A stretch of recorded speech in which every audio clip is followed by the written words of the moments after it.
Welcome to the Delight in the Limelight broadcast. I'm your host, Linda Ugalo, speaking confidence coach and author of the book Delight in the Limelight. I'm here to help you feel comfortable with speaking in public, communication, and putting yourself out there. And if you struggle with speaking confidence, I have a checklist of preparation rituals to help you feel more centered, grounded, and focused when you speak. And you can get that at lindaugalo.com/rituals. And I'll put that in the show notes. Now, one of the places where we speak and put ourselves out there is with sales conversations. Is selling something you enjoy doing, something you hate, or something in between? Well, with me here today is Carole Mahoney, author of the upcoming book, Buyer First Grow Your Business with Collaborative Selling. She also has been named as a top sales influencer by LinkedIn and Sales Hacker and voted top sales coach by Ambition. She's been called the sales therapist by a Harvard business professor, where she coaches on sales for their entrepreneurial MBA program. This is all to say, I'm looking forward to learning from her, and I know you will learn so much too. So, welcome, Carole. Thank you so much for having me, Linda. I love that we're talking about boosting sales confidence because, like you said, a lot of sales is just having conversations. And the more confident and comfortable you are in those conversations, the better they're going to go. Well, I love this whole idea of like switching our mindset around. So, it's the way we think about sales is kind of pervasive, it's programmed into us, and what you're trying to do is help us see it a different way. Speak about that. Well, I started off my business with the idea that I was going to eliminate sales because I had such a strong disdain for the pushy, slimy, sleazy tactics. Like we all have that used car story or that person who's always on that we're just like, ew.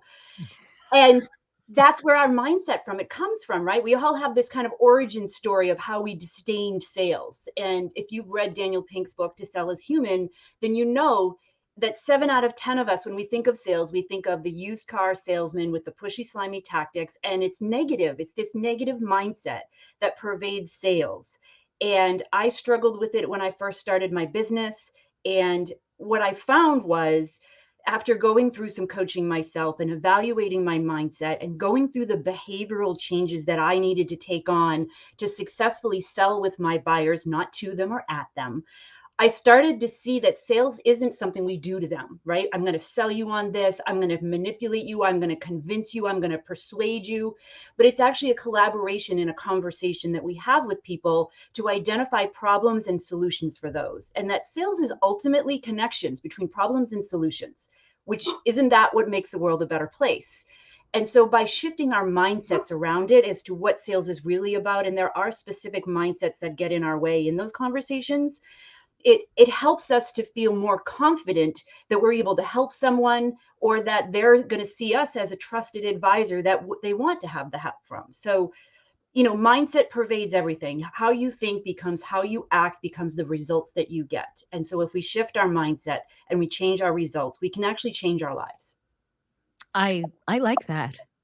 Me And too. yeah, I mean, it makes it kind of like brings the that part of our work of sales, because 'cause we're always selling something, even if it's not a service or product, it's an idea or so to be able to kind of like bring that in and include it into the conversations that we have, it's just another conversation. Yeah. So tell us a little bit about that mindset shift Yeah. that you're referring to. Um, so in my practice in working with salespeople and business owners and managers and leaders, we've identified 5 specific mindsets that get in the way of us being able to collaborate with our buyers. And just really briefly, those are the need for approval, right? We all have a need for approval to be seen and liked by others. It's wired into our DNA. It's how we survived in our tribes in the early days. But when you think of it in the sales context, when you have a need for approval or a mindset that people need to like me in order to buy from me, or people need to see me as the smartest person in the room to believe anything that I'm saying, that gets in our way of asking challenging questions of our buyers, of being willing to challenge them in a way so that they see their solution or their problem in a different way, which is exactly what buyers want from people who are helping them to solve problems. Help me see something that I don't see, or think about this in a way that I haven't considered. But if we have this need for approval mindset, we won't do that. And so we won't be seen as trustworthy because we're just, that person that just says yes to everything that you ask. At the end of it, you really can't believe anything that they say because they're just going to say, yeah, I can do that. Yeah, I can do that. But they really can't. Mm. Another one that is very common is what I call emotional management or emotional control.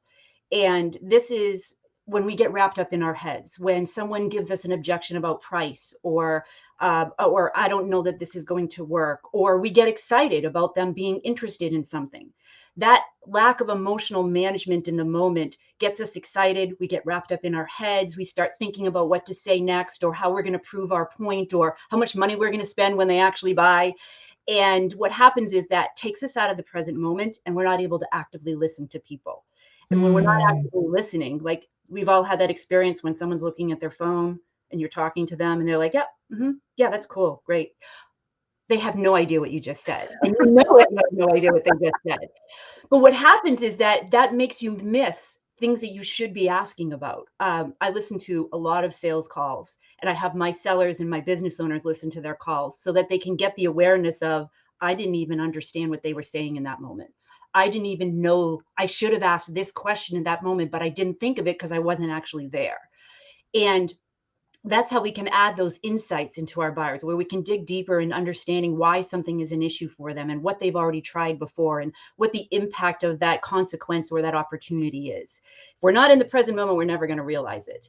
And then we have things like a non-supportive buy cycle, or I call it the how you buy is how you sell. Like if you're Mm. someone who believes that you need to have the best price, that you have a hard time making decisions because you have to compare all of the options, when you're dealing with buyers or conversing with buyers who feel the same way, you're going to have a bad empathy towards that. I totally would think this over too if I were you. So go ahead, think it over, talk to a bunch of other people, and then you never hear from them again.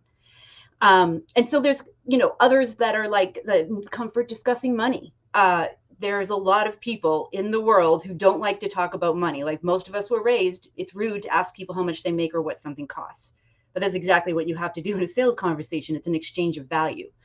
And then finally, it's overcoming rejection. And this is where a lot of our confidence gets deflated. If you hear no, and we all do, if it wipes you out, if it destroys your confidence, then you're not going to get back up to try and talk to other people. And as a result, those who actually do want your help will never get it because they don't even know that you exist because you haven't reached out to them because you're afraid of hearing no, or you do everything that you can to avoid hearing no. So these are mindsets that are specific to skill sets and behaviors and outcomes that we, as we change these mindsets, makes it easier for us to adopt the behaviors instead of the pushy, slimy, sleazy, spammy sales tactics that are still pervasive today.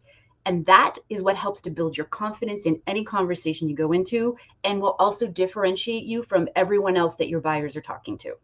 Yeah, yeah, so much there. Oh my gosh, I feel like I could spend the rest of the afternoon Or write a whole taking that book on stuff or write a book. That's right.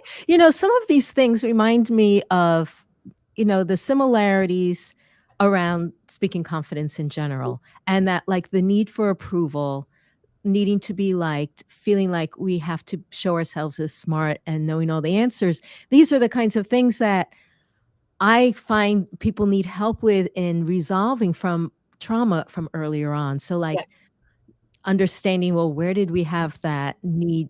I mean, of course, we all want to be liked, but where did we feel like we weren't being liked, that we felt diminished, or if we felt like people only liked us because we were smart and we got the best grades, or we felt worried about not having the answers in school and being ridiculed, or any of these things that kind of imprint themselves on us and we yeah, carry them into our adulthood and we don't realize that they're impacting our ease of relating to people and expressing ourselves because we're in that place of earlier on where we didn't have the resources to handle those things and we felt somehow those things meant something about us.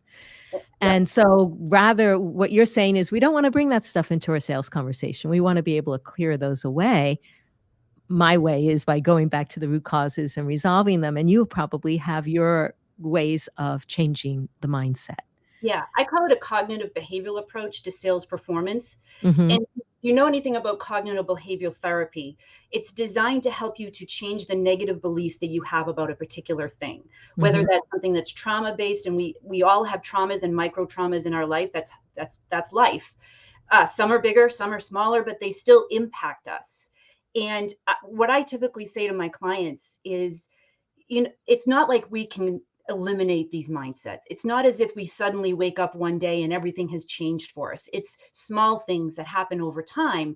It's more of a maintenance than it is an elimination. It's more of a managing than it is a cure, because these are things that are hardwired into our brains, and certain circumstances and events will make those things flare up.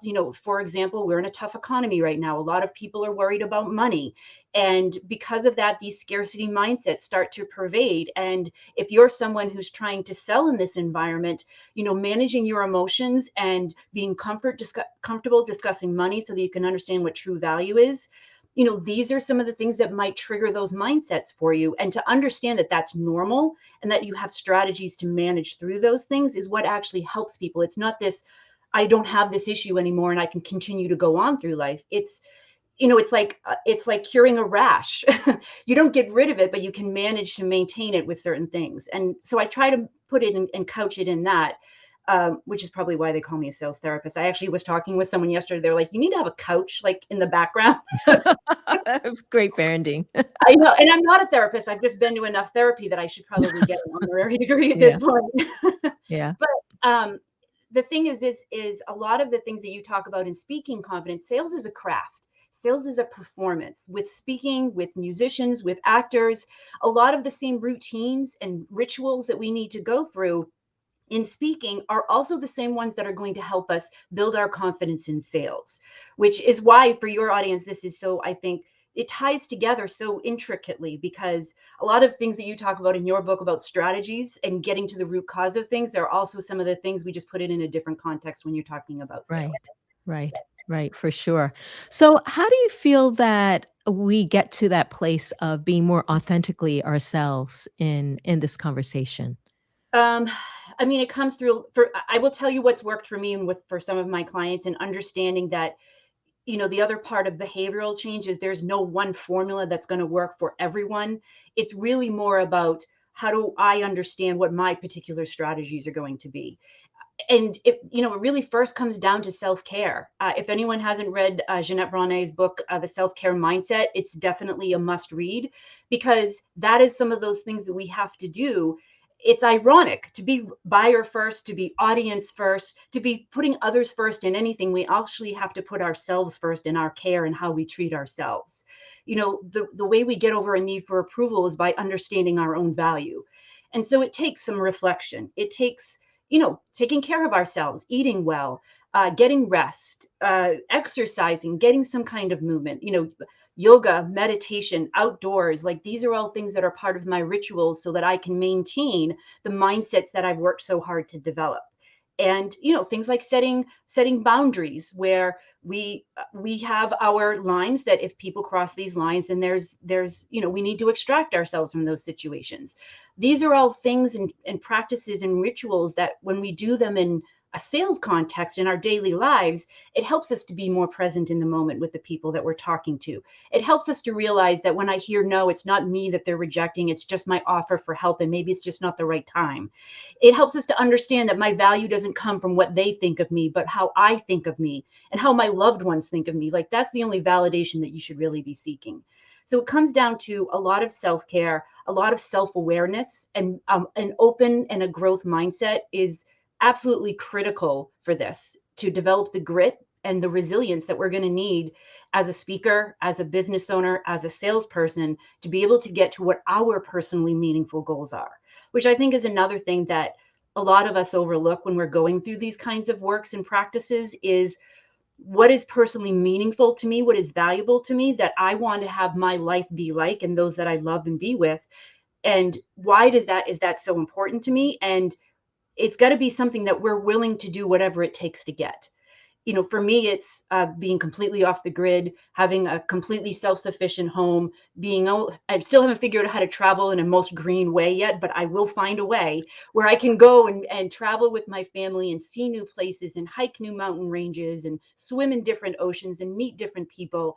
Like, these are the things that are valuable to me because I was brought up that, one, you never leave a place worse off than when you found it. So you don't litter, you don't go into the woods and leave your trash everywhere. You leave things better than the way that you found them, and that you leave it better for the next generation. And that, life is experiences. It's not about the things that we have, but it's about the things that we remember and how people remember who we were. Because those values are important to me, these are the reason why my goals are important to me and why I'm willing to do whatever it takes to get it. Mhm. So, but your whatever it takes to get it is different than another salesperson, whatever it takes to get it. Yes, ethically, of course, because the things that I need to work on are going to be different than what someone else might need to work on. And how we get there will be slightly different. But the thing that I have found is that there are certain principles that help us, or scientific principles that help us to get there, sort of frameworks, if you will. So, first, starting with personally meaningful goals. Any kind of a behavioral change that we want to enact starts with, why are we putting our feet on the floor every morning to do it? And without that clear understanding of it, then it's going to be really hard to get through those tough times. Now, this isn't to say like you can't take action until you understand your purpose in life and your why. It's more of you actually start to discover that as you start to take action towards something. It's a Mm, journey. It's not like you suddenly wake up one day with this enlightened, oh, this is my purpose in life. And it also will change as you go through life. right. That's just, psychology 101. The other thing that I have found is that we all have, psychologists call it Mount Stupid, where we overestimate our strengths and we underestimate our weaknesses, especially the less experienced we are in something, which means that our own biases towards what we need to work on are skewed.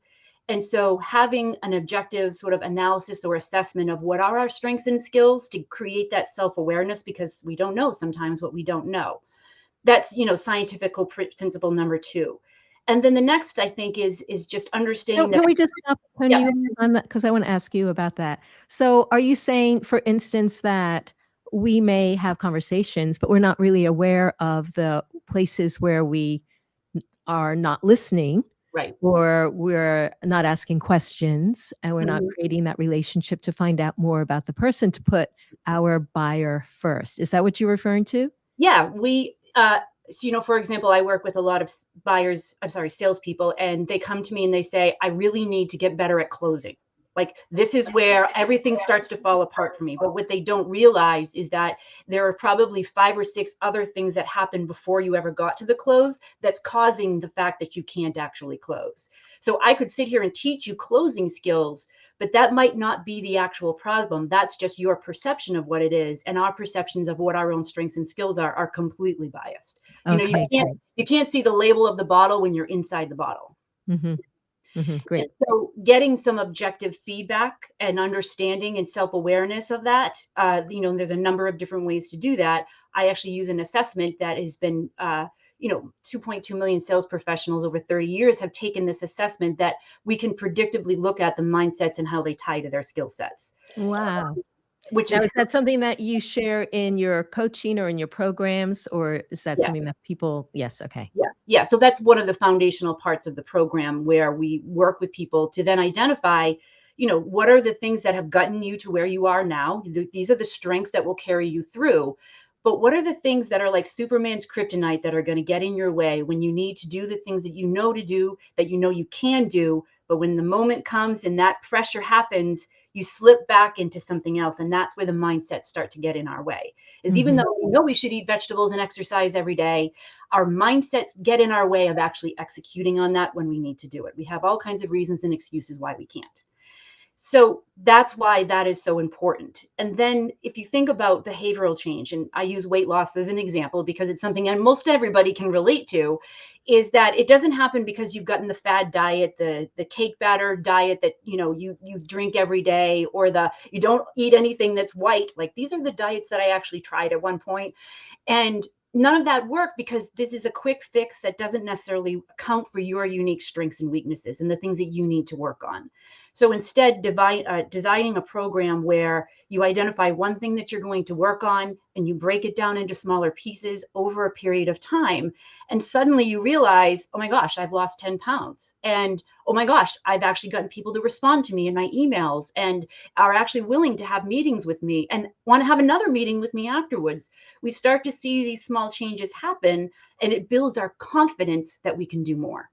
Yeah, because we're slowly building up evidence of the effectiveness of our relationships. Exactly. So it's Yeah, important to very look for nice. those bright spots, those quick wins in the process, because as our confidence builds, we try to do bigger and more things. Instead of running 1 mile, we're doing a 5K. Instead of a flat, we're going uphill and down the other side. Instead of, swimming for 5 minutes, we're swimming for 15 minutes. Instead of doing a squat halfway, we're all the way down to the floor and back up again. It's Yeah. and when you realize, oh my gosh, I wasn't able to get this before, it's really important that we build our confidence in this process over time. I have one client, one of my favorite clients that I work with. His name is Michael Douglas, not the actor. He's an actual salesperson. And when he first came to me, he sells six-figure deals for into environmental companies for like remediation software. Really exciting stuff. And when he came to me, he wanted to double his sales, right? He wanted to go from selling 9 deals to selling, I think, 10 or 15 or 16 deals or something. And he thought that that was doable. When we worked with him, within the first 5 months, he had sold twice as many deals as he had in the entire year prior, just in the first 3 months. And at the end of that, he was like, if you had told me that I could have done that before we started, I wouldn't have believed you. But because we had the small wins and the progression of time for him to start to get there, that's what built his confidence. And now he was at a point where he's like, I can do so much more than I ever thought I could. And that's how this process works in building our confidence and starting to dream and think about even bigger things. Like Oh, even for myself, I never would have thought 5 years ago that I would actually get this book done. I know. So let's make this, practical for people who are thinking about sales. What are some of the easy wins that they can go for? So the easiest win that you can go for is if when you are writing your emails or your messages or you're communicating with people is to calculate what I call the wee factor. So the wee factor is if you I know, and it's exactly as it sounds. If you wee all over people, they don't like that. But what it is that you look at your words and your language. You can listen to your calls, you can look at your emails and look at how many times do I say me, we, I, our language that's about you. And instead, how can you make it language that is buyer first focused? So you, yours, your, because that means are all buyer focused languages. And a lot of times we tend to start with what we do, what we want, what we can help them with, and then we give them a list of all of the different things, and they're at the end of it wondering, so how does this help me solve my problem again? So by starting with what their objectives are, what their goals are, the impact that that has, and then tying how you're going to help them to achieve that, that's a buyer first conversation. That is a buyer first message. And you will be surprised how much more people are willing to respond to you. That's quick number one. Quick win number two is ask more questions than you think you actually need to ask. Most people do not ask enough questions of their buyers. And then if they do ask questions, it's usually closed end questions where you can answer yes or no, which doesn't then allow you to dig deeper into something.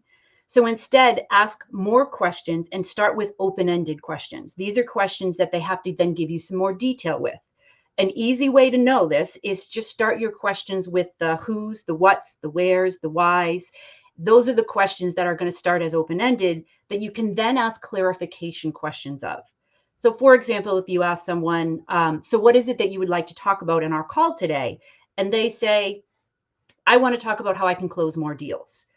So then I might ask a clarification question such as, well, how is it happening today? What makes you think that that's not working? What is it that you've already tried?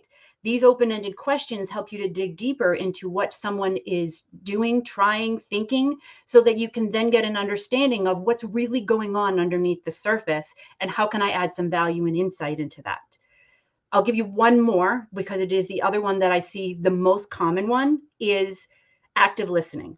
We all think that we listen, but we don't listen. We listen with the idea of how am I going to say something? How am I going to respond to this? And so to practice some active listening techniques, actually, I have this game that I play with my client. It's called the questions and periods game. And it actually ties to helping us to ask more questions. But the real point of the game is to test your active listening skills. So the way that the game works is that it's kind of like 20 questions where, actually, Linda, let's you and I do it now. Okay, Okay. I was gonna say that. All right, cool. So, Linda, what are you having for lunch today? Oh gosh, I haven't thought about it yet. Well, That's a period. that is a period, so you lose. So the point of the game is for us to You then have to reply to my question with another question. okay, But it let's has to be start again. related to the question that I initially asked. Got it. Okay, are you ready? Yeah. Yeah, you lost again. Up. Okay, we'll try one more time. All right. Are you ready? Are you ready? Well, do you want to find out? Do you think that's a good idea? Do you think your audience thinks it's a good idea? Do you think we should ask them? Can we? Do you think there's a way to post a question in this software? Well, how much experience do you have with StreamYard? Do you have a lot of experience with it? Okay, I think that's good. But That's good. yeah, so the idea being is that after a certain amount of time, someone's going to have to answer the question. Mhm. But Yeah. the point of the conversation or the point of the game is that you have to really be present in the moment and listening to their response to then think of whatever question comes to your mind next. Mm. It's I hard I to have reframe it. I do it a little differently, and I wanna, hear what your response is. So, my when I think of active listening, I'll ask a question. Mm, I will then reframe. I said, "So, am I hearing this right? You're saying this and this and that." mhm. Yes, And that's then another way to do it. okay, Yeah. so that's So there's no within one the way to framework. do it. This is just Mhm. one way to do it. In when I'm coaching salespeople, typically what I coach them to do is identify before you get into a conversation with someone, at least say 6 to 9 questions, like high level questions that you want to ask them based on what you've done for their research. Ask their questions, and then you're going to find that there are other follow up questions based on the answers that they have. And so then after each main question, do a summary of what you heard. And Mhm. ask them in a diagnostic question after that so that you're saying, so what I'm hearing you say is that you feel that you're having a hard time closing a lot of deals right now. And you've tried a lot of different training techniques and programs from spin to bant and everything else. But what seems to happen is that when you get in the moment, you're not actually doing the things that you know how to do. Have you ever thought about the fact that maybe it's how you think and your mindset that's getting in your way of being able to execute on those? What's going through your mind in those moments? So Mhm. you can summarize what it is that they've said and then ask your next question that leads into the next thread. Mhm. And this is also how it's there's two things that happen when you ask open-ended sequential questions. One is on your side is that helps you to understand what's going on more with the other person, right? You get a fuller picture and a fuller understanding of that. What happens on the buyer side? There's a couple of things. One is that when people ask us our thoughts and our opinions on something, we love that, right? Like we all want to talk about what we think because it releases dopamine in our brain, which gives, us reward. And so then we want to talk even more about the things that we think about. The same place where it releases dopamine in our brain is also the same place where we form relationship attachments. So as you're asking these questions, you're building trust and relationships with people, and they actually like talking to you. And this is something you can practice on anyone around you, whether it's the clerk at the grocery store, your Uber driver, your next door neighbor. People love to talk about themselves and what they think.